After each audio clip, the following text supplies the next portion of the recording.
Hey neighbor, welcome back to ARTV. My name is John and it's time for a review of the very coolly titled Pink Elephant by the Australian pop-punk band Stand Atlantic.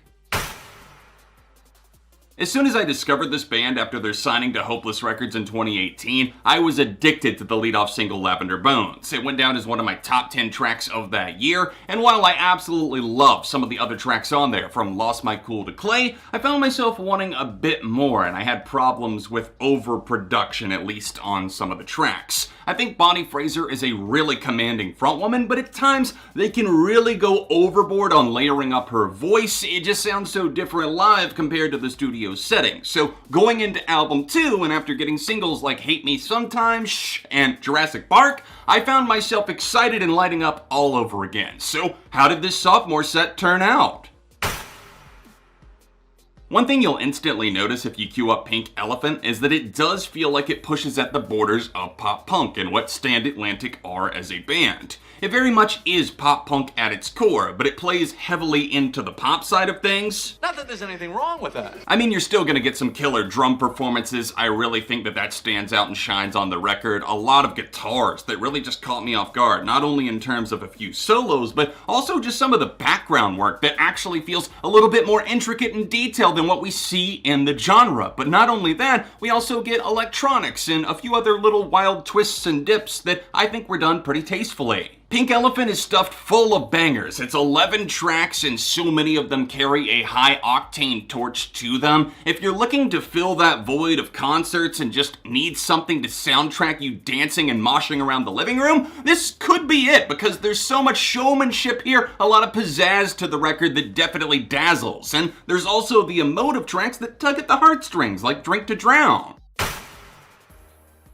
There's some really stellar kinetic energy on this release that reveals itself the more time you spend with the record. It's something where you can definitely hear some of the generic tendencies, because with this being a pop-punk release, there's the typical themes that you would expect from love and loss and life, but they kind of avoid a lot of those pitfalls by putting out a spirit that's very contagious. It's something that feels relatable, angry at times, and also just sad and very mellow and moody. However, going overboard on the production is the Achilles heel of Pink Elephant. There's so many tunes here that could have benefited from not going so hard on some of the glitchiness, or maybe just letting a bit more of that rawness bleed through. I think the guitars in places absolutely slap. Wavelength is a perfect example of them getting a little bit more aggressive, getting borderline pop-punk, but also a little bit of post-hardcore. But then they have other tracks where it just kind of fizzles out and sizzles in the background, and I want it to just unleash, but we don't fully get there. It's only a minor problem there, and it's not necessarily a drawback for me personally, but something that I really can't overlook is the vocal layering. They are stacked so heavily in places that you just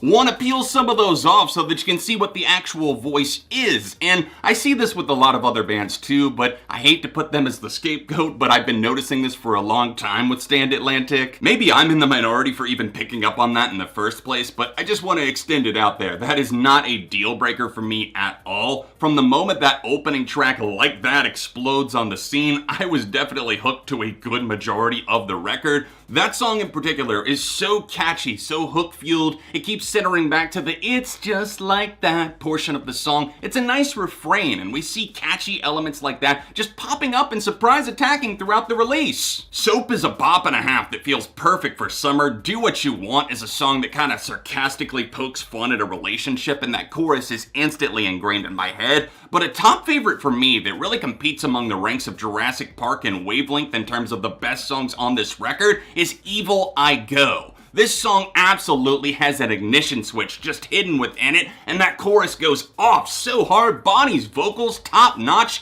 This is a song that really floored me, and I can see myself coming back to this for a long, long time. There's a pair of tracks that really didn't land for me, the first of those being Blurry, and while I don't feel it's a bad song, it's something that just feels a bit indifferent to me. It takes a bit to get going, and while the chorus is hook-fueled, it's something that I could see being ear candy to some. I just feel that it's very done before. It doesn't feel all that interesting, although I can appreciate the connection between that video and Jurassic Park. Hate to say it, but Silk and Satin is easily the odd one going out on Pink Elephant. It feels like a cross between Soap by Melanie Martinez with its drippy intro and also a Nothing Nowhere song, like maybe something off of Ruiner with the way it blends guitar and trappy percussion on the hook. It feels a little bit overbearing and forced, especially when that rattling percussion just kind of outshines anything that Bonnie's laying down. It feels too high in the mix. Also, I could see myself coming back to this in maybe a colder season like winter or fall. It kind of gives off that brooding vibe, so maybe I'll give it a chance then. It just doesn't necessarily blend in with the rest of the track list, and while the other 10 do, this one's kind of standing on its own. Although they released way too many tracks before the album even dropped, 6 out of 11, I can understand that COVID-19 kind of monkey-wrenched everything. I personally only heard 3, and I didn't even know that Hate Me Sometimes was going to be included on the record. As catchy as that one is, to Shh, which is a flamethrower Jurassic Park, which is totally fun, I found myself surprised by how great some of the other cuts on the album were, from Eviligo to the very sad and ominous foreboding Drink to Drown. Overall, I'm giving this record a light 4 out of 5. I think it's an improvement on Skinny Dipping, and I would love to know your thoughts in the comment section down below. Turn off your mind a bit, let loose, and connect to their wavelength. If you want to stream the record, there's a link for that down below. If you want to see my quick thoughts that I gave on their debut album, then tap this link here, or tap here for another recent pop punk video. Other than that, all my socials can be found in the description down below, including my Patreon if you would like to help fund the content, and I will see you soon for more right here on ARTV.